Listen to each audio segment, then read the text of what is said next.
Alright, we're here at New York Golf Center on this beautiful winter day that we got a foot of snow. We're doing club tests, Callaway Octane drivers, and the new Titleist 910 drivers. Hi, my name is Josh Chavokas, and I'm the Director of Operations for the Custom Shop here at New York Golf Center in Manhattan. Tonight we'd like to begin a little series we'll be bringing to you from time to time on golf club testing and the way different equipment performs for different types of swing characteristics. So tonight's installment will be the first, but make sure you tune in for all you gearheads, golf fanatics, and just generally interested people. From time to time, you'll see what's really possible in the world of custom golf. Tonight we're going to be testing the new 910 series from Titleist. We'll be trying both the D2 version as well as the D3. Now the D2 should be suited a little more for slower swing speed, higher handicap players, as it'll have a tendency to be a little bit higher launching and produce a little bit more backswing upon launch. The D3 model, on the other hand, should turn out to suit our higher swing speed, more skilled players a little better, as it'll be more of a mid-trajectory and control the spin a little bit more for those high swing speed players. To keep it authentic for this portion of the test, we're going to be using the Titleist Pro V1X. Hi, I'm Charlie. My handicap is a 7, and my general ball flight is a little draw. And my misses, actually, they go both ways. Our most consistent player this evening was Charles Ray, and we can see through his averages here with both the Titleist D2 and the Titleist D3 driver how his higher swing speed clearly benefits from the lower spinning, mid-launching properties of the D3 as opposed to the higher launching, higher spinning properties of the D2. As we can see, there's a huge difference in distance, both carry at 256 to 246 and total distance with roll at 269 versus 255 between this D3 stiff configuration and the D2 regular flex.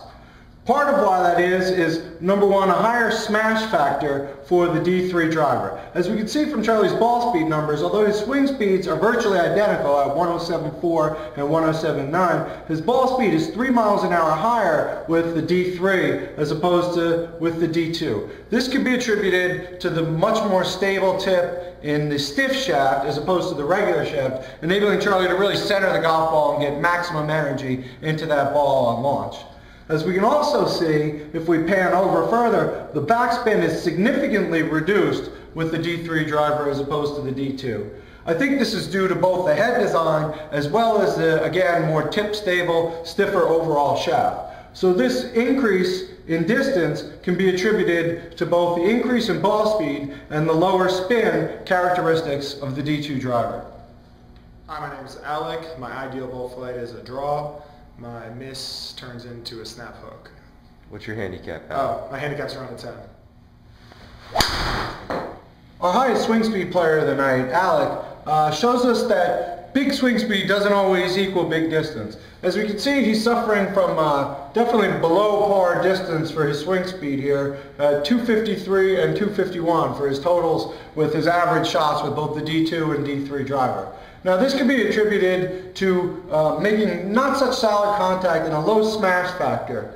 Now smash factor is specifically the ball speed, or the speed at which the ball is leaving the club face, divided by the club head speed. And it gives us a measure of efficiency, so we know how much of that swing energy got actually to the ball. So a perfect score for a driver is going to be a 149 smash factor. So we can see that Alec, through both missing the center of the club face and not having the club face completely square at impact, is leaking a lot of energy that's not getting into the ball. The spin rates, again, as we see as a theme throughout the night, on the D2 are a little bit lower than the D3 with Alec's swing as well, with launch angles being equally the same. So right now we're not really seeing much of an advantage one over the other, and we'd like to test Alec further and see if there's not something that he does get a higher smash value at. Frank, I'm a 12 handicap. My general ball flight is usually a fade. My miss hit turns into a slice. One of our mid-handicappers tonight, Frank Cole, illustrates for us the forgiveness of the new 910 series from Titleist.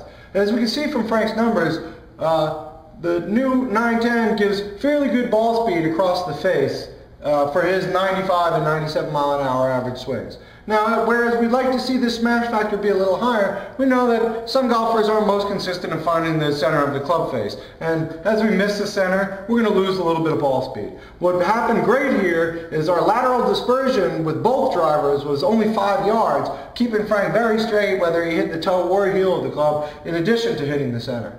We can see, as far as spin and launch are concerned, not much of a difference here for Frank with his launch conditions in distance. Although we did have a little bit higher launch here at 11.7 with the D2 as we'd expect, and a little bit more spin at 3,300, didn't really hurt him compared to the 3,000 10.9. And that's because his ball speeds, at these ball speeds, there's not as much of a difference. So we did gain 1 yards with the higher launching, higher spinning version. But if we could get Frank's spin numbers down and maintain this launch angle, there'd be a lot more room for improvement. Hi, my name's Colin. My handicap's about an 18. I usually hit a draw when I hit it well, and my misses are very severe slices. Colin Slattery is the least skilled player in tonight's testing. And as we can see, like a lot of beginners, Colin suffers from an over-the-top swing plane where he leaves the club face open, coming from outside to in, and produces a lot of slice spin on the golf ball.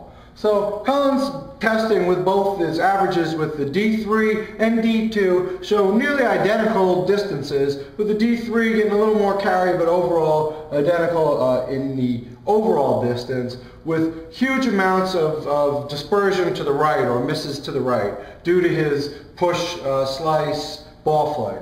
As we can see, there is a little bit of difference between the D2 and D3 in this category, as the D3 tends to go a little righter than the D2. Now that would be expected, as the D3 has got more fade type of biasing over the D2 driver.